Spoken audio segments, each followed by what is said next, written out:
Be کا infection under control ہو، hepatitis B virus کا جو لیول ہو اتنا لو ہو کہ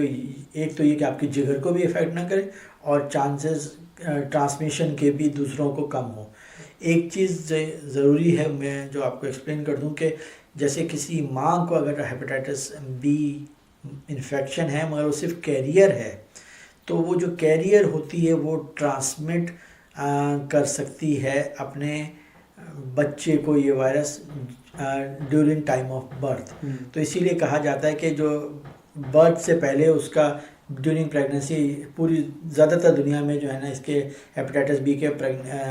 لیڈیز کے ٹیسٹ ہوتے ہیں definitely most of the time, even Pakistan میں بھی ہوتے ہیں، آئی ایم شیور انڈیا میں بھی ہوتے ہیں۔ تو اسی طرح سے پھر ہوتا یہ ہے کہ پھر وہ right immediately with in few hours of birth جو ہوتا ہے بچے کو ٹریٹمنٹ سٹارٹ کیا جاتا ہے، ان کو امیونائزیشن دی جاتی ہے اور ٹریٹمنٹ کی ضرورت ہو تو ٹریٹمنٹ بھی دیا جاتا ہے، جس سے چانسز ان کے بچے کو ٹرانسفر ہونے کا بہت کم ہو جاتا ہے۔ تو کیونکہ ہوتا یہ ہے کہ وہ بھی بچہ پھر بعد میں long term hepatitis B carrier بن سکتا ہے،